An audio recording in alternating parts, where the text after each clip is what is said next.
नमस्कार, मैं हूं संजय दुबे। इस लेक्चर में हम कंस्ट्रक्शन प्लानिंग एंड मैनेजमेंट के PERT टॉपिक, जो कि नेटवर्क एनालिसिस का एक मेथड है, उसके मल्टीपल चॉइस की क्वेश्चंस की प्रैक्टिस करेंगे। सबसे पहला क्वेश्चन लेते हैं। The full form of PERT method of project network analysis. ये प्रोजेक्ट नेटवर्क एनालिसिस के जो मेथड है उनमें से एक मेथड है PERT। PERT का फुल फॉर्म होता है प्रोजेक्ट भी ले सकते हैं या program evaluation and review technique. तो यहाँ पर जो दिया है program evaluation and review technique. इसके अलावा यदि प्रोग्राम की जगह क्या लिखा होता प्रोजेक्ट, तब भी project evaluation and review technique सही है। इसके अलावा दूसरा जो मेथड होता है वो कहलाता है CPM। यहाँ पर CPM का मतलब होता है प्रोजेक्ट नेटवर्क एनालिसिस का क्रिटिकल पाथ मेथड। एक और मेथड होता है नेटवर्क एनालिसिस का GERT। यदि उसका फुल फॉर्म पूछा जाता है तो अपने को जो P की जगह G का मतलब है यहाँ पर ग्राफिकल, बाकी सेम है, graphical evaluation and review technique next question लेते हैं। Which of the following is a PERT event. PERT में जो है जो नेटवर्क एनालिसिस का मेथड है वो इवेंट ओरिएंटेड है। तो इवेंट का मतलब क्या होता है कि किसी भी काम का स्टार्ट होना या फिनिश होना। तो आपका इवेंट ओरिएंटेड होने की वजह से अब ये जो इवेंट जो होती है वो इंस्टेंट होती है, मतलब क्षणिक, इसमें समय कंज्यूम नहीं होता है। जबकि जो CPM है वो आपका एक्टिविटी ओरिएंटेड रहता है। एक्टिविटी में अपना क्या रहता है, टाइम भी लगता है, किसी भी काम करने को समय भी लगता है, और साथ में उसमें रिसोर्सेस भी लगते हैं। रिसोर्सेस का मतलब है यहाँ पर मैन, मटेरियल, ये सब चीजें, मशीनरी, तो ये रिसोर्सेस लगती हैं। इवेंट में अपना नहीं लगता है, तो इवेंट क्षणिक होती है। तो कोई भी काम यदि हमारा स्टार्ट होता है या फिनिश, मतलब कमेंसमेंट ऑफ वर्क या फिनिशिंग ऑफ वर्क, ये सब किसके अंदर आ जाते हैं, इवेंट के अंदर। और इवेंट को रिप्रेजेंट नोड भी बोलते हैं, नोड, और इसको एक सर्किल के द्वारा दिखाते हैं। तो मेन बात यह रखना है अपने को याद कि इवेंट जो है वो क्षणिक होती है, जबकि एक्टिविटी क्या होती है, अपनी टाइम कंज्यूमिंग होती है। किसी भी काम करने में यदि काम चल रहा है तो अपना क्या रहेगा, टाइम कंज्यूमिंग रहेगा। अब पहचानते क्या है, यदि इंग्लिश में दिए हुए हैं, तो ये जो है आपकी एक्टिविटी जब खत्म या स्टार्ट होती है तो यहाँ पे क्या है आपका, या तो पास्ट टेंस यूज होगा या प्रेजेंट इंडेफिनिट टेंस होगा। जैसे transport of sand. Transport of sand का मतलब क्या लग रहा है अपने को, कि सैंड को ले जा रहे हैं, मतलब ये क्या हो गई आपकी एक्टिविटी। ट्रांसपोर्ट ऑफ सीमेंट, इसी तरह सीमेंट का ट्रांसपोर्ट कर रहे हैं तो ये भी एक काम है, तो ये भी क्या हो गई अपनी activity. Concreting of roof completed, यहाँ पर रूफ की जो कंक्रीटिंग चल रही थी वो कंप्लीटेड हो गई, तो कंप्लीटेड आपका रहेगा। इसका मतलब है कि ये एक्टिविटी समाप्त हो गई है, और समाप्त होना ये काम क्या रहेगा, क्षणिक। तो इसको अपन पहचानेंगे कि ये क्या है, PERT इवेंट है। जो लास्ट ऑप्शन है making of formwork continues, formwork को बनाने का काम क्या है, लगातार चल रहा है, तो ये भी क्या हो गया अपना एक्टिविटी। इस तरह से हम एक्टिविटी और इवेंट को पहचानेंगे। नेक्स्ट क्वेश्चन ले लेते हैं। Which of the following is not a PERT event, मतलब यहाँ पर एक्टिविटी को पहचानना है, जो PERT इवेंट नहीं है। इवेंट क्या रहेगी, क्षणिक, खत्म हो रही होगी या स्टार्ट हो रही होगी। साइट इन्वेस्टिगेशन स्टार्टेड तो ये भी आपका क्या है, साइट इन्वेस्टिगेशन क्या है, प्रारंभ हो गया है। तो ये आपका बन गया है event. Sessional work completed, sessional ये भी काम पूरा हो गया है उस क्षण पर, तो ये भी इवेंट है। बस स्टार्ट्स फ्रॉम भोपाल, तो ये काम क्या है, कमेंसमेंट हो रहा है, स्टार्ट हो रही है बस भोपाल से, तो बस भोपाल से स्टार्ट होती है, तो ये भी आपकी इवेंट हो गई। Class is being attended, class attend की जा रही है, तो ये कंटिन्यूअस टेंस में रहेगी। एक्टिविटी क्या है, कंटिन्यूअस टेंस में रह रही है, और आपका क्या हो गया, आपका ये हो गई activity. Next question, the PERT network analysis is आपका बेस्ट मेथड यूजफुल फॉर, तो इसके लिए अपने को जो मोस्ट कॉमनली मेथड है PERT और अपना CPM, इनके बारे में हमें एक डिफरेंस पता होना चाहिए। तो PERT जो है अपना वो इवेंट ओरिएंटेड है, जबकि CPM जो है अपना एक्टिविटी ओरिएंटेड। PERT को हम क्या करते हैं, रिसर्च एंड डेवलपमेंट प्रोजेक्ट के लिए करते हैं, रिसर्च एंड डेवलपमेंट प्रोजेक्ट के लिए करते हैं, रिसर्च एंड डेवलप, जबकि CPM का यूज हम कंस्ट्रक्शन एक्टिविटीज में करते हैं।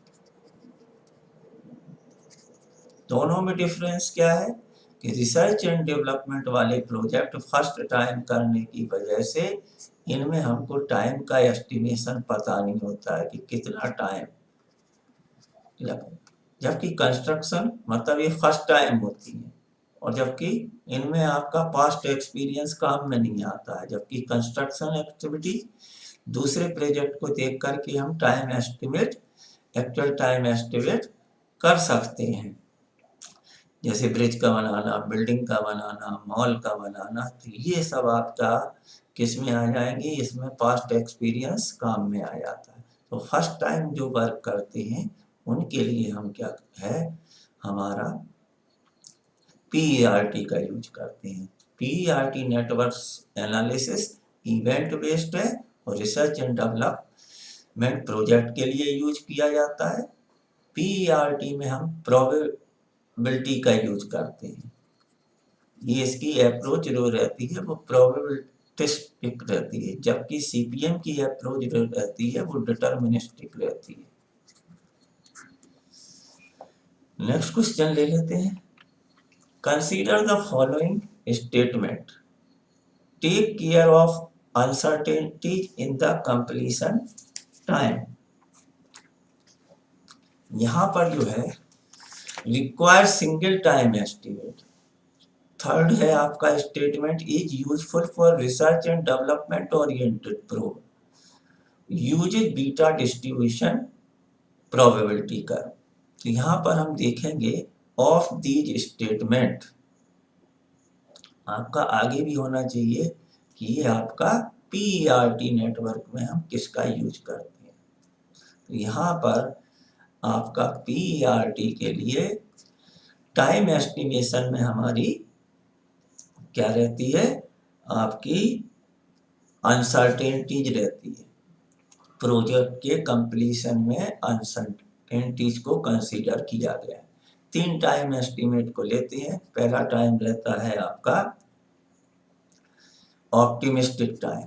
ऑप्टिमिस्टिक टाइम उस टाइम को बोलते हैं जब हमारे काम करने के लिए सभी कंडीशन फेवरेबल हैं। ऐसा समय क्या रहेगा, कम से कम जब कंडीशन फेवरेबल रहेंगी तो हमारा टाइम जो लगेगा वो क्या है, मिनिमम हो जाएगा, और इसको बोलेंगे ऑप्टिमिस्टिक टाइम। यदि यही सब कंडीशन अनफेवरेबल हो जाएंगी तो टाइम क्या लगेगा, ज़्यादा, और ऐसा समय कहलाएगा अपना मैक्सिमम पेसिमिस्टिक, निराशावादी, ऑप्टिमिस्टिक मीन्स आशावादी। तो पेसिमिस्टिक टाइम हो गया अपना, ये मैक्सिमम टाइम हो गया। अब ऐसा टाइम जो हमारी नॉर्मल कंडीशंस में लगता है वो कहलाएगा हमारा most likely time, most likely time. तो यहाँ पर ये हमारा हम क्या करते हैं, अनसर्टेनिटी को कंसीडर करते हैं। रिक्वायर सिंगल टाइम नहीं, हम 3 टाइम एस्टीमेट लेते हैं। तो ये आपका सेकंड ऑप्शन क्या हो गया, रॉन्ग हो गया। PERT का यूज हम कब करते हैं, रिसर्च एंड डेवलपमेंट प्रोजेक्ट के लिए करते हैं। तो थर्ड ऑप्शन करेक्ट हो गया।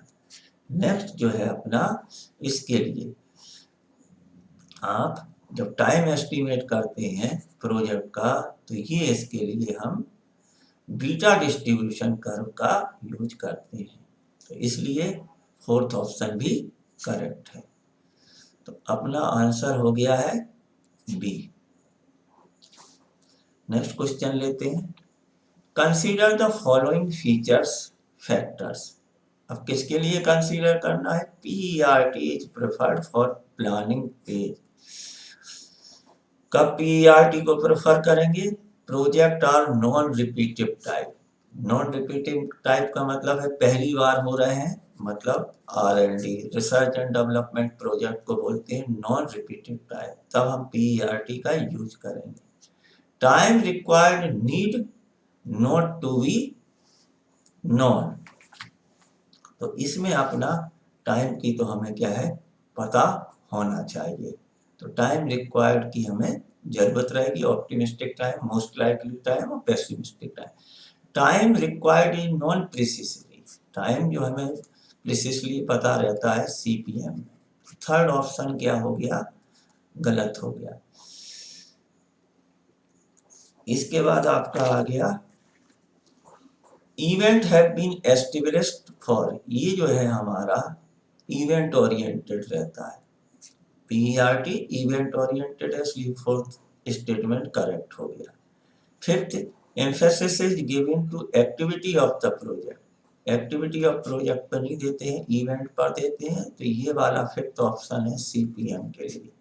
तो इस तरह से हमारा हो गया first, second and fourth correct हो गया, मतलब ऑप्शन ई करेक्ट हो गया। Next question, the area under distribution curve is divided into 2 equal part. यदि हम बीटा डिस्ट्रीब्यूशन कर्व की बात करें और हम टाइम एस्टीमेट करते हैं, तो बीटा डिस्ट्रीब्यूशन कर्व में यदि हम, तो 3 टाइम एस्टीमेट रहेंगे। एक रहेगा ऑप्टिमिस्टिक, एक रहेगा अपना ये हो गया ऑप्टिमिस्टिक टाइम, दूसरा रहेगा अपना ये पेसिमिस्टिक टाइम जो सबसे ज़्यादा टाइम होगा।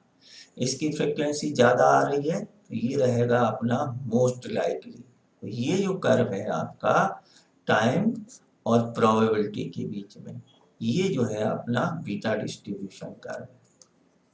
बीटा डिस्ट्रीब्यूशन कर्व क्या रहता है कि ये आपका इसके अबाउट, पीक के अबाउट अनसिमेट्रिकल होता है, अनसिमेट्रिकल हो सकता है।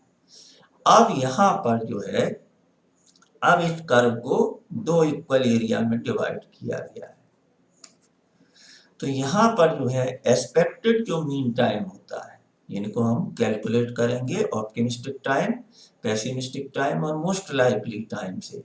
तो एक्सपेक्टेड टाइम जो ऑर्डिनेट होता है ये वाला, यहाँ पे टाइम मिलेगा। तो एक्सपेक्टेड टाइम हमारा इस कर्व को 2 भागों में डिवाइड करता है। तो लेफ्ट साइड और राइट साइड का एरिया बराबर हो गया। कौन सा, expected mean time, expected mean time. Next question ले लेते हैं।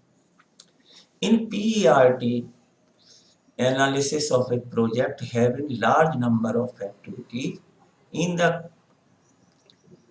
the critical path method, in its critical path which of the following assumption is correct। अब ये हम क्या कर रहे हैं, PERT मेथड के द्वारा क्रिटिकल पाथ निकालना चाहते हैं।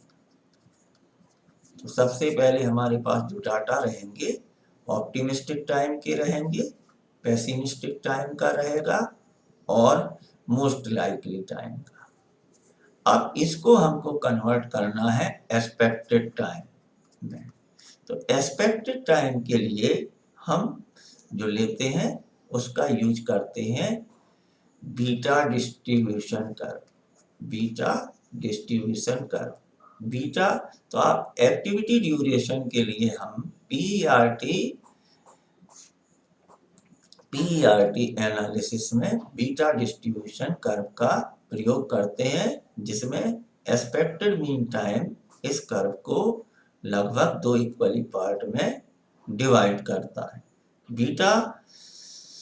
बीटा डिस्ट्रीब्यूशन कर्व अपना पीक पॉइंट के क्या होता है, अनसिमेट्रिकल होता है ना, स्क्यू होता है, मतलब स्क्यू होता है। स्क्यू टू द राइट हो सकता है, राइट कब होगा, जबकि हमारा pessimistic time mean most likely time और पेसिमिस्टिक टाइम के बीच में वेरिएशन ज्यादा होगा मीन टाइम से, यहाँ से। और यदि स्क्यू लेफ्ट कब बोलेंगे, जब हमारा ऑप्टिमिस्टिक टाइम और मोस्ट लाइकली टाइम के बीच में वेरिएशन ज्यादा होगा। तो अब अपने को क्या याद रखना है कि बीटा डिस्ट्रीब्यूशन कर्व का यूज हम एक्टिविटी ड्यूरेशन के लिए करते हैं। अब जब एक्टिविटेशन, फिर इसके बाद हम क्या करेंगे, क्रिटिकल पाथ निकालेंगे, और क्रिटिकल पाथ के बाद हम इस प्रोजेक्ट को शेड्यूल टाइम में क्या उसकी प्रोबेबिलिटी है कि प्रोजेक्ट कंप्लीट होगा, मतलब probability of completion of project हमको निकालना है। इसके लिए हम सिंपल इंटीग्रेशन का यूज कर सकते हैं, और इसके लिए हम नॉर्मल डिस्ट्रीब्यूशन कर्व का यूज करते हैं, नॉर्मल डिस्ट्रीब्यूशन कर्व। तो प्रोजेक्ट के टाइम की कंप्लीशन होने का कितनी प्रोबेबिलिटी है, इसको हम निकालने के लिए नॉर्मल डिस्ट्रीब्यूशन कर्व का यूज करते हैं। नॉर्मल डिस्ट्रीब्यूशन कर्व का की क्या विशेषता होती है कि ये जो पीक यहाँ पर मिड पॉइंट में होता है, और दोनों एरिया क्या है, आपके इस तरफ और इस तरफ के बराबर होते हैं। Next question, in PERT, the PERT is a management tool having most likely time TM, optimistic time TO, and pessimistic time TP, where the variance का फॉर्मूला पूछा गया है। तो ये जो फॉर्मूला है option A, TP minus TO, pessimistic time minus optimistic time divided by 6 जो है, ये हमारा, ये 4 फॉर्मूले हमको याद करना है। किसी पर भी न्यूमेरिकल आ सकता है, तो स्टैंडर्ड डेविएशन का फॉर्मूला।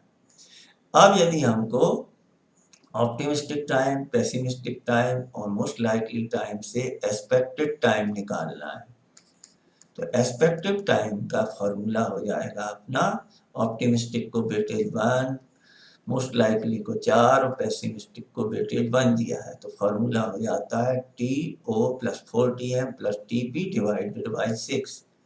ये जो TP और TO के बीच का टाइम, यहाँ पर TB दिख रहा है, तो TP और TO के बीच का जो टाइम है, ये रेंज बताती है। रेंज कि एक्टिविटी के लिए, किसी भी एक्टिविटी के लिए कंप्लीट होने की उसकी टाइम की रेंज क्या है, तो ये आपकी हो गई है रेंज।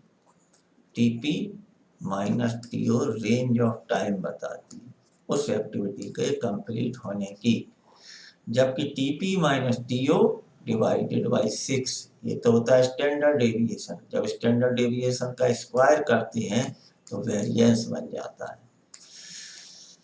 इस तरह से 4 फॉर्मूले हमको PERT में ये याद करने हैं।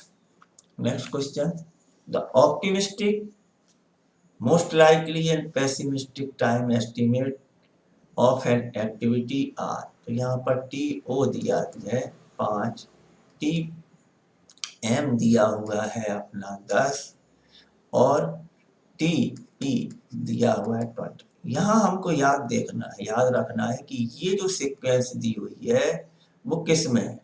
कई बार क्या होता है, मोस्ट लाइकली टाइम को यदि बाद में लिख देंगे, तो फॉर्मूला अपने को याद है कि TE हमको निकालना क्या है, एक्सपेक्टेड टाइम। एक्सपेक्टेड टाइम हमारा क्या रहेगा, TO plus 4TM plus TP divided by 6। इसमें ये वैल्यू रखेंगे। तो टीएम यदि बाद में दिया है तो आपको फिर उसको जब फॉर्मूले में बीच में रखना है, पढ़ते वक्त ध्यान रखना है। तो जो सीक्वेंस है वो हमारे फॉर्मूले के हिसाब से है, अदरवाइज कैलकुलेशन मिस्टेक हो सकती है। तो टी ओ है 5 प्लस आपका 4 × 10 प्लस 21 डिवाइडेड बाई 6। ये वैल्यू कितनी हो गई? 5 और 40 45 और 21 66 divided by 6 is equal to 11। यहाँ पे 11 की दो ऑप्शन है, इसलिए हमको स्टैंडर्ड डेविएशन भी निकालना है। स्टैंडर्ड डेविएशन का फॉर्मूला हो गया del is equal to TP minus TO. TP कितना है आपका 21 माइनस टीओ 5 डिवाइडेड बाई 6। तो ये आ गया है अपना 16/6। और 16/6 का मतलब हो गया है अपना 2.66। इस तरह से अपना ऑप्शन सी करेक्ट हुआ। Next question, the optimistic time, pessimistic time and most likely time for completion of activity is 4, 11 and 6। यहाँ पर देखिए किसी क्या चेंज कर दी है, मोस्ट लाइकली की जगह दे दिया है pessimistic time and 6 days. Expected time, expected time is equal to क्या होता है, इसे नेक्स्ट न्यूमेरिकल सीक्वेंस की वजह से गलत हो सकता है। तो टीओ प्लस 4TN, टीओ कितना हो गया 4, 4TN 4 मोस्ट लाइकली टाइम कितना है 6 प्लस पेसिमिस्टिक टाइम कितना है 11 डिवाइडेड बाई 6। तो 4 और 24 28 और 11 39 39 डिवाइडेड बाई 6 6 36 6.5। तो ये अपना सेम क्वेश्चन है, लेकिन यदि सीक्वेंस चेंज कर दें तब आपने को गलत नहीं करना है। तो option D correct. Next question, if the optimistic most likely time and pessimistic time of an activity are 7, 8, 10, TO 7, TM 8 और TP 10, वेरिएंस निकालना। वेरिएंस का formula TP minus TO divided by 6 का whole square. TP 10 minus 7 divided by 6 का whole square. 10 में से 7 गए 3/6 मतलब 0.5 का होल स्क्वायर। 0.5 का होल स्क्वायर होता है 0.25। Option B correct. Next question, is the optimistic time most likely time and pessimistic time of activity A are 4, 6 and 8 weeks respectively। for activity B के लिए है 5, 5.5 and 9 weeks respectively। तब इन चार जो statement है इनको चेक करना है। स्टेटमेंट में क्या पूछा गया है, एक्सपेक्टेड टाइम ए और बी का कंपैरिजन करना है। तो ए का एक्सपेक्टेड टाइम निकालते हैं। ए का एक्सपेक्टेड टाइम निकाला टी ओ, इसका हो गया 4 प्लस 4 टाइम्स ऑफ TM मतलब 4 × 6 प्लस TP मतलब 8 डिवाइडेड बाई 6। कितना हो गया आपका 24 और 4 28 और 36/6 मतलब 6। अब हम निकालेंगे एक्टिविटी बी का। एक्टिविटी बी का एक्सपेक्टेड टाइम, ऑप्टिमिस्टिक टाइम है 5, मोस्ट लाइकली टाइम है 5.5 4 × 5.5 plus pessimistic time 9 divided by 6। ये वैल्यू 5 × 20 22 और 5 27 और 9 36/6 मतलब ये भी 6 आ गई। तो इस तरह से हमारा ऑप्शन क्या हुआ सी, expected time of both activities are same। Next question, the time estimate obtained from 4 contractors P, Q, R and S for executing a particular job। यहाँ पर 4 कॉन्ट्रैक्टर ने अपनी बिड में कहा है कि हम ये काम इतने इतने ऑप्टिमिस्टिक टाइम, पेसिमिस्टिक टाइम और मोस्ट लाइकली टाइम उन्होंने कोट कर दिए। अपने को पता क्या करना है, PQRS कॉन्ट्रैक्टर है, which one of the contractor is more certain about completing the job in time। अपने को ये पता करना है कि कौन सा कॉन्ट्रैक्टर हमको उसके काम में निश्चितता है, सर्टेनिटी मतलब निश्चितता है कि वो ये काम प्रोजेक्ट को विद इन टाइम कर देगा। इसके निकालने के लिए हमको क्या करना पड़ेगा, जिसका वेरिएंस, जिस टाइम एस्टीमेट का वेरिएंस मिनिमम होगा वो सर्टेन होगा, मिनिमम वेरिएंस। ठीक है, स्टैंडर्ड डेविएशन और वेरिएंस के फॉर्मूले में वेरिएंस निकालना थोड़ा टफ होता है क्योंकि उसमें स्क्वायर रहता है, लेकिन यदि आपने स्टैंडर्ड डेविएशन से सॉल्व किया और पॉइंट में यदि आंसर आता है 1 से कम आता है, तब इसका स्क्वायर करने पर हो सकता है कि उसका वेरिएंस क्या हो जाए, दूसरी। इसलिए हमको वेरिएंस निकालना है, स्टैंडर्ड डेविएशन यदि 1 से कम आ रहा है तो बचना है शॉर्टकट में। तो हम क्या करेंगे, वो कॉन्ट्रैक्टर ज़्यादा सर्टेन होगा जिसका वेरिएंस, तो वेरिएंस का फॉर्मूला होता है अपना TP minus TO divided by 6 का होल स्क्वायर। एक्टिविटी ए का निकालते हैं, एक्टिविटी ए का वेरिएंस हो जाएगा 13 माइनस 5 डिवाइडेड बाई 6 का होल स्क्वायर। ये जो वैल्यू आएगी आपकी, ये कितनी हो गई है आपकी 1.77 आ जाएगी। 13 में से 5 गए, 8/6 मतलब 4/3, 1.33 का होल स्क्वायर करेंगे तो 1.7। एक्टिविटी क्यू का निकालते हैं तो 12 माइनस 6 डिवाइडेड बाई 6 का होल स्क्वायर, ये 6 डिवाइडेड बाई 6 का होल स्क्वायर मतलब 1। इसी तरह एक्टिविटी सी, इसी तरह कॉन्ट्रैक्टर आर के लिए, कॉन्ट्रैक्टर आर का वेरिएंस हो जाएगा 14 माइनस 5 डिवाइडेड बाई 6 का होल स्क्वायर। 14 माइनस 5 मतलब 9, 9 डिवाइडेड बाई 6 1.5, ये वैल्यू आ जाएगी 1.5 का स्क्वायर 2.25। नेक्स्ट जो ऑप्शन है आखिरी, कॉन्ट्रैक्टर एक्स का वेरिएंस जो रहेगा वो रहेगा 13 माइनस 4 डिवाइडेड बाई 6 का होल स्क्वायर। ये भी आपका क्या आ जाएगा 1.5 का स्क्वायर मीन्स 2.25। तो सबसे कम जो वेरिएंस है वो है 1 और ये है अपना कॉन्ट्रैक्टर क्यू के लिए। इसका मतलब है कॉन्ट्रैक्टर क्यू की ज़्यादा एश्योरेंस है, गारंटी है, सर्टेन है, वो हम अपना काम टाइम पर कर देगा। तो ये प्रैक्टिकल प्रॉब्लम है। नेक्स्ट क्वेश्चन लेते हैं।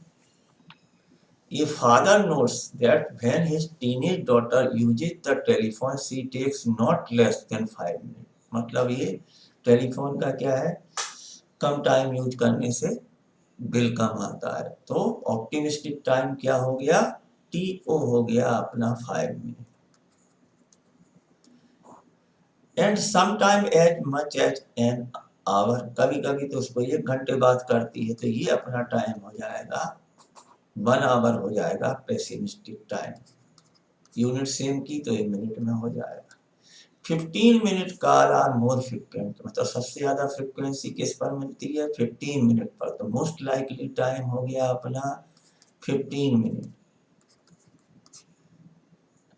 If the phone calls were an activity, phone call को यदि हम एक्टिविटी माने then in project, then phone call expected duration. Expected duration का फॉर्मूला क्या है, TO plus 4TN plus TP divided by 6। ये क्या हो जाएगा 5 plus 4 times of 15 plus 60 divided by 6। 60 और 60 120 और 5 125 डिवाइडेड बाई 6। ये अपना हो जाएगा 20.83, कुछ 20 से ज़्यादा आएगा, 20.83। 5/6 मीन्स 83 मिनट। यहाँ पर जो है 143 की जगह आ जाएगा 83 minute. Option B correct. Next question, इसी सेम क्वेश्चन में what estimate would you give for the variance in above problem. Variance का formula TP minus TO divided by 6 का होल स्क्वायर। पेसिमिस्टिक टाइम था 60 मिनट लेती थी, इसके बाद optimistic time कम से कम टाइम 5 मिनट था, और अपना 6 से डिवाइड किया और इसका स्क्वायर किया तो 55 डिवाइडेड बाय 6 का स्क्वायर तो 6, ये 9 के से थोड़ा ज़्यादा आएगा, और 9 से ज़्यादा का मतलब हो गया अपना 84। Next question, select is given as the difference between select PERT network method में हमको अल्टीमेट एम है कि हमारा शेड्यूल टाइम पर कंप्लीट प्रोजेक्ट होगा, उसकी प्रोबेबिलिटी क्या है। तो उसके लिए हम क्या करते हैं, क्रिटिकल पाथ निकालते हैं। और क्रिटिकल पाथ निकालने के लिए ये जो मेथड है आपका इवेंट ओरिएंटेड है। तो यहाँ पर कोई सी भी इवेंट है, इस इवेंट पर हम सिलेक्ट निकालते हैं। सिलेक्ट जो होता है वो उसका होता है आपका TL माइनस आपका TE। जो TL होता है वो कहलाता है लेटेस्ट ऑकरेंस टाइम। मतलब ये जो इवेंट है अधिक से अधिक कितनी लेट हो सकती है कि प्रोजेक्ट को डिले ना करे, उसको बोलते हैं TL। और TE जो रहती है वो कहलाती है अपना अर्लीस्ट एक्सपेक्टेड टाइम या अर्लीस्ट ऑकरेंस टाइम। ये इवेंट जो 3 है या 5 है, ये कब जल्दी से जल्दी पूरी हो सकती है, तो उसको बोलते हैं। तो इन दोनों का डिफरेंस ही क्या कहलाता है, सिलेक्ट।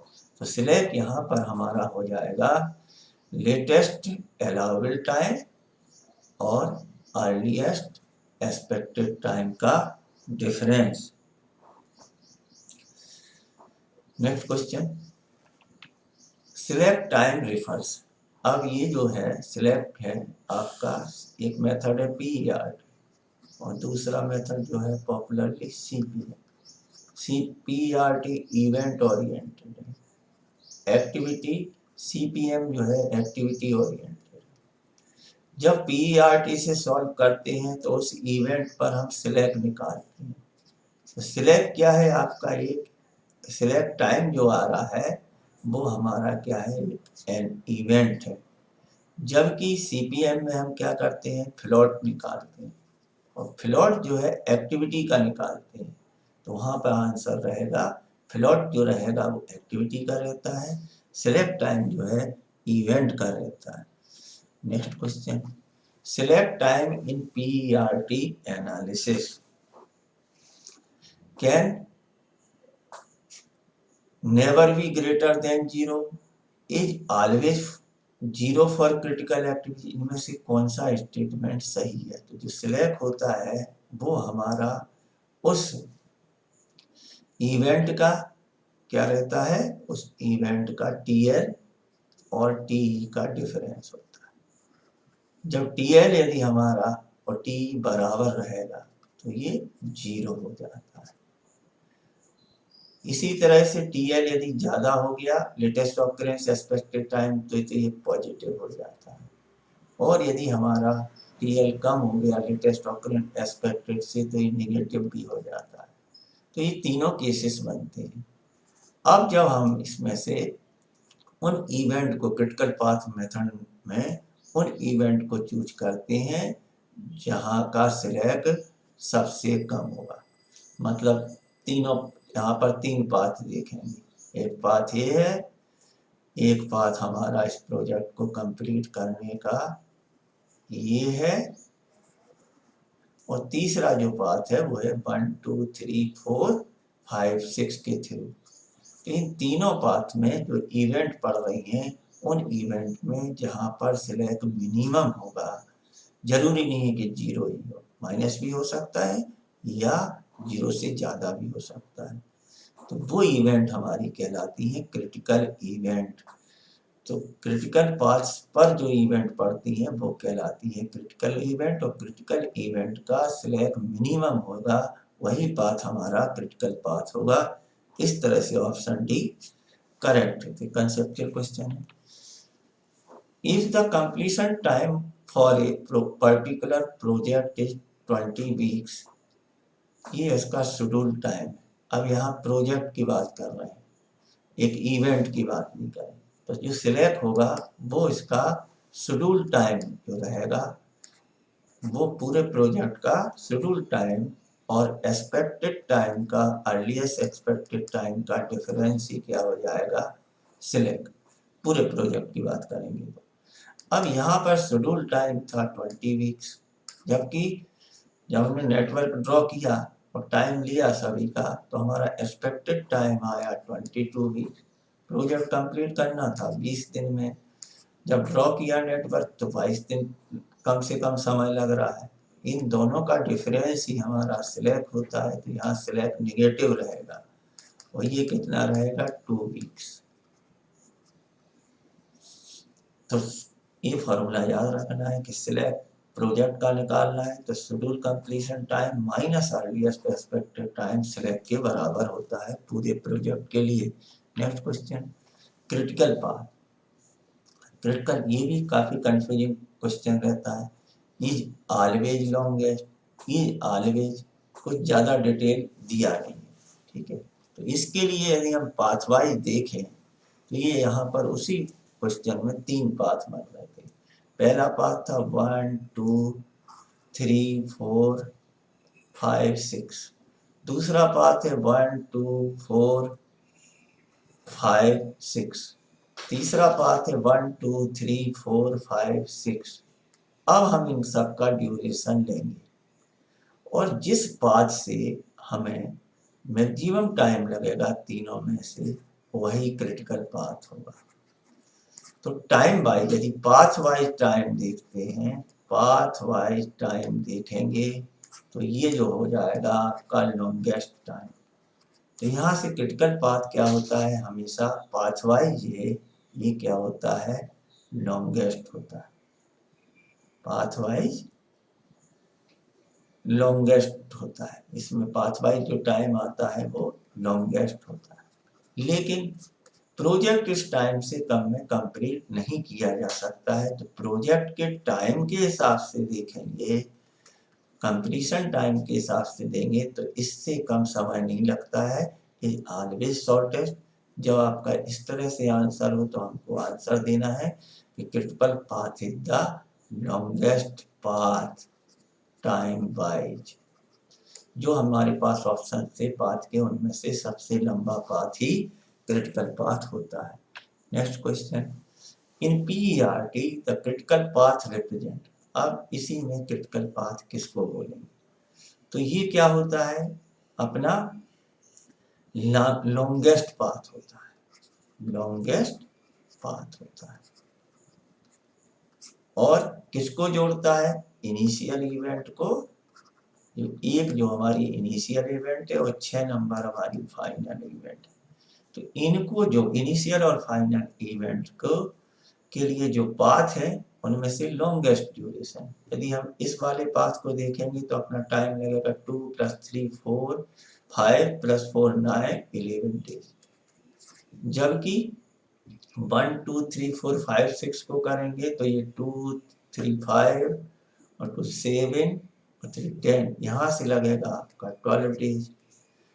अब तीसरा पाथ लेते हैं 1 2 3 1 2 4 5 6, तो यहाँ से जो टाइम लगेगा 2 और 3 5 और 3 8 + 2 10 डेज।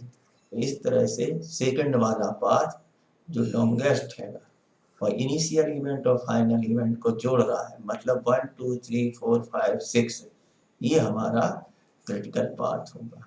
तो ये कैसा है, लॉन्गेस्ट पाथ है, इनिशियल इवेंट और फाइनल इवेंट को जोड़ने वाला।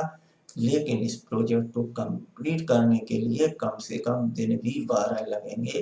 तो इस हिसाब से प्रोजेक्ट कंप्लीशन के हिसाब से शॉर्टेस्ट टाइम है, तो यहाँ आंसर हुआ option B. Next question, if the probability factor is 0 the chances of completing its the project in schedule time are. तो एक अपना होता है शेड्यूल टाइम, इसको टीएस बोलता है। एक प्रोजेक्ट का अर्लीस्ट एक्सपेक्टेड टाइम हो गया।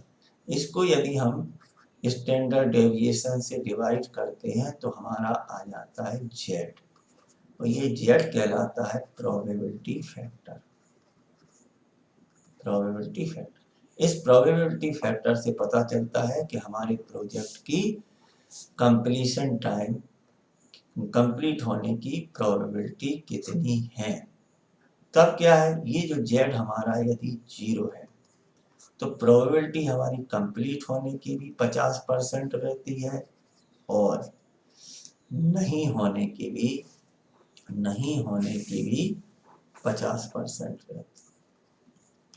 शेड्यूल टाइम पर कंप्लीट होने की प्रोबेबिलिटी 50% रहेगी, और 50 यदि जेड की वैल्यू +1 है तब हमारे इस प्रोजेक्ट की कंप्लीट होने की प्रोबेबिलिटी रहती है 84.13% टाइम पर कंप्लीट होने। अब इसको 100 से माइनस कर देंगे तो कितना आ जाएगा आपका 16, मतलब 15.87% जो है इस प्रोजेक्ट की टाइम पर कंप्लीट होने की प्रोबेबिलिटी नहीं रहेगी। इसी तरह से z plus is equal to +3 रहेंगे तो ये वैल्यू हो जाती है टाइम पर कंप्लीट होने की 97.73%। इसको 100 से माइनस करेंगे तो ये जो वैल्यू आ जाएगी 2.87, ये नहीं होने की रहेगी। इसी तरह से z इज इक्वल टू 3 ले लेंगे +3, तब इसकी प्रोबेबिलिटी हो जाएगी टाइम पर कंप्लीट होने की 99.87%। 100 से माइनस करेंगे तो ये आ जाएगी आपकी 0.13% टाइम पर कंप्लीट नहीं होने की प्रोबेबिलिटी। इस प्रकार से जो प्रोबेबिलिटी फैक्टर यदि 0 है कंप्लीट होने की भी प्रोबेबिलिटी 50% है, और नहीं शेड्यूल टाइम पे कंप्लीट नहीं होने की प्रोबेबिलिटी भी 50% है। Next question, the probability of completion of any activity with in its expected time. Expected time क्या करता है हमारा, यहाँ पर इसको एरिया को डिवाइड कर देता है टाइम एस्टीमेट में इक्वल एरिया में। तो यहाँ पर इस प्रोजेक्ट की कंप्लीट होने की शेड्यूल टाइम पर कंप्लीट होने की प्रोबेबिलिटी भी क्या रहेगी 50%, और नहीं होने की भी 50 रहेगी। तो एक्सपेक्टेड टाइम पर टीई पर, एक्सपेक्टेड टाइम पर प्रोबेबिलिटी हमारी क्या हो जाती है 50%। ऐसे केस में क्या हो जाता है टीएस और टीई क्या हो जाते हैं बराबर। शेड्यूल टाइम और एक्सपेक्टेड टाइम इक्वल होने पर जेड की वैल्यू 0 हो जाती है, और प्रोजेक्ट की एक्सपेक्टेड टाइम पर कंप्लीट होने की प्रोबेबिलिटी 50% होती है। Next question, if the scheduled completion time of a project is more than earliest expected time, यहाँ पर z बराबर ts minus T divided by standard deviation. ये जो बताया गया है कि शेड्यूल टाइम हमारा एक्सपेक्टेड टाइम से ज़्यादा है, मतलब ts और टी का डिफरेंस जो आएगा वो 0 से ज़्यादा आएगा। ऐसे केस में हमारे शेड्यूल प्रोबेबिलिटी प्रोजेक्ट के कंप्लीट होने की प्रोबेबिलिटी 50% से ज़्यादा होगी, क्योंकि z की वैल्यू 0 से ज़्यादा हो गई, और 0 से ज़्यादा होने पर ही प्रोबेबिलिटी क्या हो जाएगी 50% से ज़्यादा हो जाएगी। इन PNRT analysis if the probability factor is negative, मतलब z क्या हो गया निगेटिव। जब z निगेटिव होता है तो chances of completing the project in time, time पे कंप्लीट होने के चांस या प्रोबेबिलिटी 50% से कम रहेगी। जेड का याद रखना है, जेड बराबर 0 50% probability, Z is equal to 0 से ज़्यादा तब प्रोबेबिलिटी 50% से ज़्यादा, Z is equal to minus तब प्रोबेबिलिटी 50% से कम। इसी पर अब क्या है, न्यूमेरिकल क्वेश्चंस आ गए हैं। If the expected time for completion of A project is 10 days, मतलब जो टीई है हमारा प्रोजेक्ट का वो 10 days, with standard deviation project का है अपना 2 days. The anticipated time of completion of the project, मतलब शेड्यूल टाइम विथ 99% प्रोबेबिलिटी। तो यहाँ पर पहले से बता दिया है कि हमको 99.9% की प्रोबेबिलिटी चाहिए है, तो प्रोजेक्ट का शेड्यूल टाइम क्या होना चाहिए। तो P इज इक्वल टू 99.9, इसके लिए Z जो हो जाता है वो क्या रहता है 3, इसलिए Z की 0 1 2 3 की वैल्यू यदि उन्होंने नहीं दी तब अपने को Z बराबर 3, 99.9% के लिए Z की वैल्यू +3 होती है। अब फॉर्मूले का यूज करेंगे, Z is equal to TS minus T divided by 6। यहाँ पर 3 is equal to schedule time निकालना है, एक्सपेक्टेड टाइम क्या है दिया है हमारा 10 days, divided by standard deviation, तो TS जो आ जाता है हमारा आ जाएगा 16, 3 दूनी 6 + 10 तो 16 डेज। यदि हम शेड्यूल टाइम 16 डेज रखें और एक्सपेक्टेड टाइम प्रोजेक्ट का 10 डेज आता है, तो 99% प्रोबेबिलिटी है कि 16 डेज में हमारा प्रोजेक्ट कंप्लीट हो जाएगा। तो इस तरह से आपका 27 का A. Next question, the PERT calculation yield a project length of 50 weeks with a variance। अब PERT कैलकुलेशन से जो हमारा टाइम आया हुआ है वो आया है अपना 50। Within how many weeks would you expect the project to be completed with probability 95%? 95% probability के लिए यहाँ पर Z की वैल्यू दे दी है, Z इज इक्वल टू 1.65, यहाँ पे वैल्यू रखेंगे, ये कितना आ जाएगा अपना formula, Z is equal to अपना TS minus T divided by standard deviation 1.65 is equal to schedule time. Schedule time क्या है अपना हो गया है 50, नहीं शेड्यूल टाइम जो रहेगा वो रहेगा अपना निकालना है, PERT कैलकुलेशन से आया है अपना, PERT कैलकुलेशन से आया है समय 50 डेज, ये कंफ्यूज हो सकता है। तो यहाँ पर क्या दिया, PERT calculation means 50 weeks divided by sigma, यहाँ पर सिग्मा की वैल्यू नहीं दी है, वेरिएंस दिया है, variance V is equal to 9, तो standard deviation under root of variance मतलब 3, तो यहाँ पर 3 रखेंगे। अब इससे देखेंगे कि हमारा यदि शेड्यूल टाइम कितना हो जाए 1.65 मल्टीप्लाइड बाई 3 + 50, तो ये आंसर आ जाएगा हमारा 54.95। शेड्यूल टाइम 54.95 डेज रहने पर हमारे प्रोजेक्ट की कंप्लीट होने की प्रोबेबिलिटी 95% रहेगी। Option A correct. Next question match करना है, तो PERT जो है हमारा वो क्या है इवेंट ओरिएंटेड। नोड क्या बताता है, नोड जो होती है PERT में या वो किसी जॉब का एंड या स्टार्टिंग पॉइंट को बताती है, तो ये आपका हो गया नोड हो गई आपकी 3। डमी जो है हम आर्टिफिशियली इंट्रोड्यूस करते हैं लॉजिक को बनाए रखने के लिए, मतलब इमेजिनरी एक्टिविटी होती है जिसको रिसोर्सेस की जरूरत नहीं लगती है, टाइम नहीं लगता है। और जो सीपीएम है वो हमारा है एक्टिविटी बेस्ड। इस तरह से आंसर क्या हो जाएगा, ए का चौथा, और ये का चौथा इसमें भी दिया हुआ है, यहाँ भी दिया है, तो चेक कर लीजिए। Next question, with reference to the network shown in figure which statement is incorrect. यहाँ पर अपने को एक नेटवर्क शो किया गया है, ये 1 है, और यहाँ पर अपने को स्टेटमेंट पता करना है कि कौन सा इनकरेक्ट है। तो एक एक से करेंगे check. Event 3 and 4 occur after event 2। 3 and 4 ये इवेंट है, ये दोनों आपकी क्या है, कॉन्करेंट इवेंट है, एक्टिविटी जो है कॉन्करेंट है, तो इनके ये पहले क्या हो जाएंगी, उसके पहले इवेंट 2 होगी। ये आपका ऑप्शन क्या है, करेक्ट है।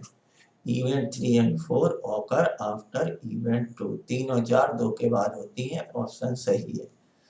Event 7 can occur after event 4। जो इवेंट 7 है वो 4 के बाद हो सकती है, लेकिन इवेंट सब जब ही कंप्लीट मानी जाएगी जब यहाँ पर, क्योंकि 3 से ये डमी से जुड़ा हुआ है, 3 4 3 7 डमी एक्टिविटी, जब तक ये 2 3 भी कंप्लीट नहीं होगी या इवेंट 3 कंप्लीट नहीं होगा तब भी इवेंट 7 को कंप्लीट नहीं माना, इसलिए ये पार्शियली करेक्ट है, और ये क्या हो गया अपना wrong. Event 7 can occur after event 4 and event 3 correct होएगा, इसलिए स्टेटमेंट्स ये क्या हो गया अपना इनकरेक्ट हो गया, बी इनकरेक्ट। इवेंट 7 प्रेसीड इवेंट 6, तो ये तो सिंपल है कि 7 जो है किसको प्रेसीड करती है, 6 को। यहाँ गिनती देखेंगे तो आपको कंफ्यूज कर सकता है, यहाँ गिनती से नहीं है क्योंकि एरो जो क्या है ये आपका टेल है और ये हेड है, तो ये इवेंट 7 जो है 6 को प्रेसीड कर रही है। इवेंट 5 फॉलोज इवेंट 3, ये 5 जो है इवेंट 3 के बाद में होती है, तो ये भी करेक्ट है, इस तरह से ऑप्शन बी रॉन्ग है। Next question, in the network shown in the figure the critical path. Critical path क्या होता है, टाइम वाइज लॉन्गेस्ट पाथ ऐसा लॉन्गेस्ट ड्यूरेशन। आप यदि न्यूमेरिकल करना है तो सबका हमको क्या है, टी निकालना पड़ेगा और टी एन निकालना पड़ेगा, और फिर उनका सिलेक्ट निकालेंगे सभी इवेंट का, और जिन पर सिलेक्ट मिनिमम होगा उनका ही वही क्रिटिकल पाथ होगा। तो ऑब्जेक्ट मल्टीपल चॉइस क्वेश्चन की प्रैक्टिस में क्योंकि हमको ऑप्शंस दिए रहते हैं, इसलिए बेटर तरीका है कि एक एक पाथ को हम ले लेते हैं, उनको टाइम उनका कैलकुलेट कर लेते हैं, और उनमें से जो मैक्सिमम टाइम आता है वही अपना क्या है, क्रिटिकल पाथ होता है। तो यहाँ पर ले लेते हैं 1 2 3 4 5 6, ऐड किया 1 2 2 3, 2 3 का 3 दिया हुआ है, 4 का 3 4 का 3 4 का दिया हुआ है 4, 1 2 2 3 3, और ये है 4 4 5 का 1 1 2 3 4 3 4 का है 2, 4 5 का है 3, और 5 6 का है 2। ठीक है, ये 1-2 क्या है, एक्टिविटी को बताता है, इसका ड्यूरेशन यहाँ देखना है और उस पाथ का अपने को टोटल करना है। तो 2 3 5 2 7 3 10 और 2 12 डेज आ गया। ऑप्शन में इस पाथ को फॉलो करेंगे तो 12 दिन लगने वाले। अब 1 2 4 5 6 को फॉलो करते हैं। 1 2 4 5 6 में पहले 2 दिन लगेंगे, फिर 3 दिन लगेंगे, फिर 3 दिन लगेंगे, और 5 6 में 2 दिन लगेंगे। इस तरह से 5 और 5 10 दिन लगने वाले। अब 1 2 3 5 6 को फॉलो करते हैं। 1 2 3 5 6 ऊपर वाला, ये आ जाएगा अपना 2 3 +3 +4 और +2। ये जो टाइम लग रहा है 5 और 6 11 दिन लगेगा। लास्ट ऑप्शन है 1 2 4 1 2 4 3 3 तो हो नहीं सकता है। 1 2 4 5 6 3 रिवर्स में नहीं जा सकते। 1 2 4 5 6, तो यहाँ पर 1 2 4 कितना हो जाएगा 2। एरो के अपोजिट नहीं जा सकते हैं। 2 +3 1 2 4 5 4 5 3 और +2, तो ये भी क्या है 10 डेज। इनमें से चारों में से सबसे ज़्यादा टाइम कहाँ से आया है 12 डेज। 12 डेज आया है, तो ऑप्शन इज करेक्ट। 1 2 3 4 5 6 अपना पाथ वाइज लॉन्गेस्ट ड्यूरेशन है, तो यही क्रिटिकल पाथ होगा। Next question, figure shows the arrow diagram for a particular project. The arrow A dash, ये जो है ए डैश, ए डैश जो रिप्रेजेंट करता है डमी एक्टिविटी को,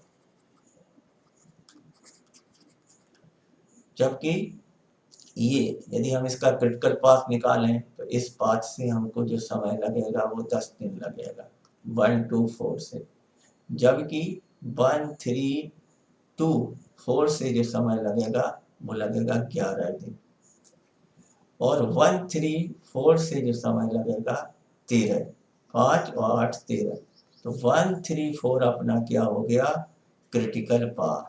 और इस पर जो एक्टिविटीज हैं ये हमारी बी और ई एक्टिविटीज हो जाएंगी क्रिटिकल एक्टिविटी।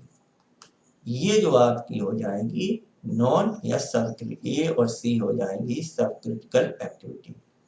ये जो डैश बना हुआ है एरो, ये आपका लॉजिक एरो है, राइट। तो अपने से पूछा क्या गया है आपका लॉजिकल कि ये जो है 3 2 ये किसको शो कर रहा है, डमी एक्टिविटी को शो कर रहा है।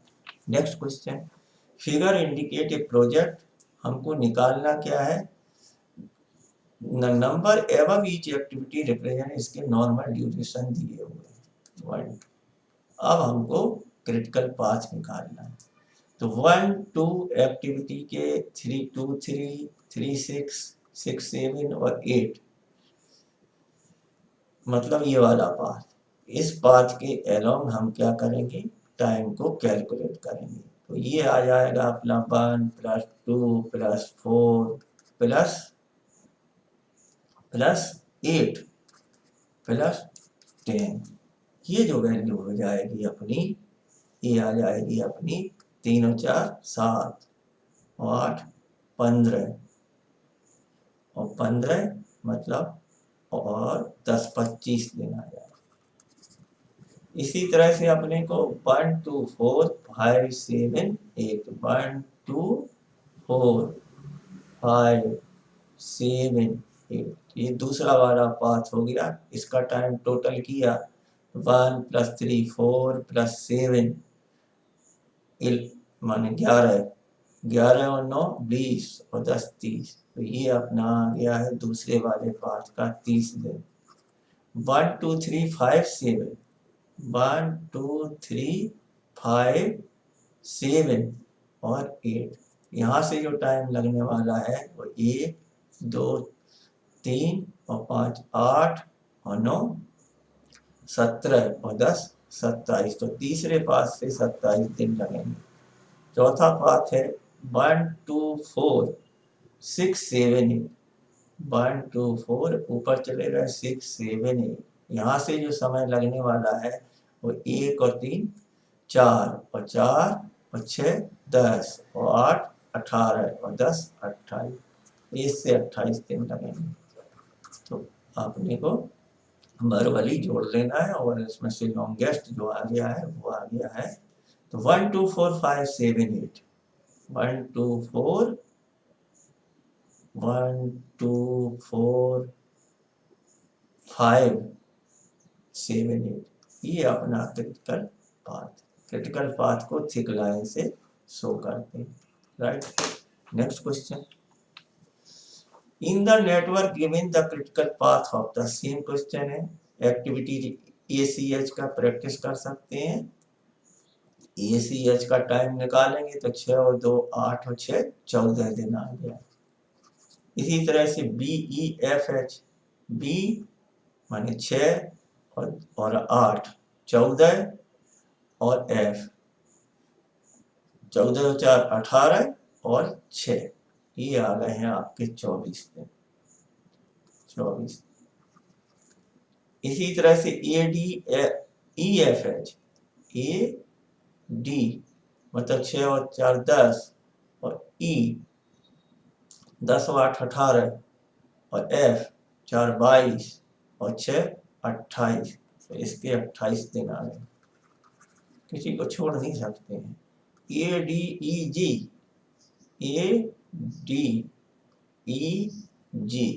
तो 6 और 4 10 और 8 18 और 6 24, इस तरह से चारों पाथ के हमने टाइम निकाल लिए, इनमें से सबसे ज्यादा आ गया 28 दिन, तो ऑप्शन सी करेक्ट हुआ, क्रिटिकल पाथ हो गया। The optimistic, likely and pessimistic time estimate for the PERT network of, ये जो है सभी एक्टिविटीज के ऑप्टिमिस्टिक टाइम, बीच वाला मोस्ट लाइकली टाइम हो गया और ये हो गया पेसिमिस्टिक। निकालना क्या है, पूरे प्रोजेक्ट का एस्पेक्ट। पहले हम क्या कर रहे थे, पहले के न्यूमेरिकल्स में या MCQ में एक ही एक्टिविटी का एक्सपेक्टेड टाइम निकाल रहे थे। यहाँ पर 3 एक्टिविटीज हैं, तीनों का एक्सपेक्टेड टाइम निकालेंगे और उनको जोड़ देंगे, ऐड करेंगे। तो एक्टिविटी AB का एक्सपेक्टेड टाइम हो जाएगा, फॉर्मूला रहेगा 3 + 4 टाइम्स ऑफ 4 + 8 डिवाइडेड बाय 6, ये अपना आ जाएगा, ये आ जाएगा अपना 4.5 डेज, राइट। इसके बाद हम TBC निकालेंगे, यहाँ पर आ जाएगा 4 धन 4 गुणे 6 धन 8 डिवाइडेड बाय 6, ये जो वैल्यू आ जाएगी अपनी 6 डेज।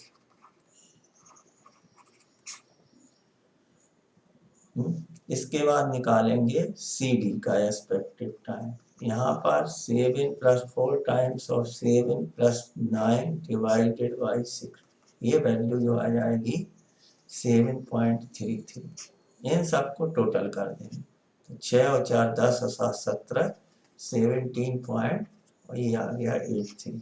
तो ऑप्शन क्या हुआ, तो प्रोजेक्ट का निकालेंगे तो सभी टाइम को एक्सपेक्टेड टाइम में कन्वर्ट करेंगे, फिर उन एक्सपेक्टेड टाइम को जोड़ देंगे, तो हमारा आंसर आ जाएगा। What does the critical path in PERT, conceptual है, तो ये आपको जो हमने अभी तक सीखा है, the shortest path for the earliest completion of the project.